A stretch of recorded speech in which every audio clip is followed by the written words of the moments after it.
Split Vendetta is the first expansion of Egosoft's space sandbox X4 Foundations. Let's take a closer look.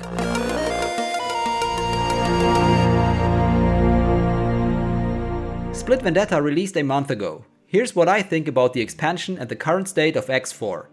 Patch 3.0 launched alongside the DLC, so even without buying it you get a lot of additions and bug fixes for the main game. In short, Split Vendetta includes 2 split families alongside their own sectors, a lot of split ships and station modules, and a new storyline involving both of the new clans. Let me get straight to the point. The patch and the DLC improved a lot, and X4's gameplay feels a lot more streamlined now. But the game's main problems remain. If they really matter to you is very subjective. So here's my personal opinion. Split Vendetta brings many improvements into the game, and if you're a certain type of player, this is exactly what you are looking for. So if your goal is to build a vast economic empire while having your fleet kick Xenon butt, X4 including the DLC is a no-brainer for you.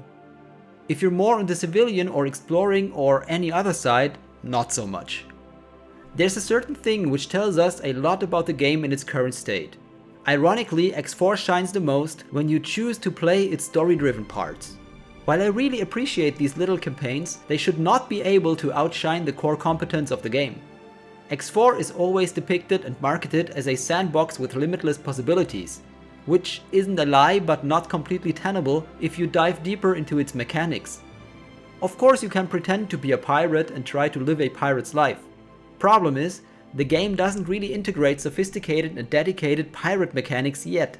Currently you're able to threaten another ship to dump its cargo, but that's it for the most part. It's not possible, for example, to blockade a jump gate and order your ships to collect tribute from passing ships and make a run for it once the police appears. You also can't just be a civilian trader who doesn't care about the war and politics, because 95% of the game's economy is based on the ongoing war effort against the Xenon. There are only 1 or 2 civilian commodities and you can't trade with planets anymore, like in the 3rd installation of the X series for example. So even if you're trying hard to do something else, you'll always end up managing an interstellar war against the Xenon in the end. Split Vendetta and its diplomatic missions don't change this fact. Once you reach the point where you absolutely need to take part in defending against the Xenon, other issues arise. One of them are the wayfinding mechanics, which are still very unreliable. Sometimes simple orders like fly through this gate aren't carried out, or the ship takes a detour around the whole galaxy while getting pounded to bits by pirates and Xenon. Another problem, which is still around, is the big discrepancy between in-sector and out-of-sector battles.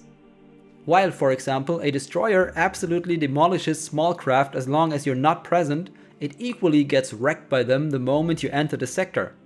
These issues combined, among others, makes planning sector defense and even more large-scale offense quite complicated and cumbersome. Also, everything happening within the sandbox still feels close to completely random to me, which still prevents me from really connecting to the game's world. A well-structured diplomatic map overlay would really help here. Not only would it make the world and current events more tangible, it also would greatly assist in directing resources and fleets. As a side note, it still isn't possible to create a simple go here, buy stuff, go there, sell stuff, repeat, trade loop. No one knows why. So, as a summary I'd say, get Split Vendetta if you're new to the series, or you're okay with building a war industry as the main goal of the game, with not much of a chance to leave the beaten track. Or if you're really good in role-playing and immersing yourself. If that's the fact, you'll have a blast with X4. Otherwise, I'd wait for more improvements and expansions to come with later patches and DLCs. The devs, for example, indicated on Reddit that space elevators might be a thing in the future, and maybe these will bring extended trade involving planets and other gameplay options on the table. So that's it for today. If you enjoyed the video, then please consider to like, comment and subscribe. Thumbs down if you think my opinion sucks and I should delete X4, my channel, my house and my cat. Thanks for watching and see you next time.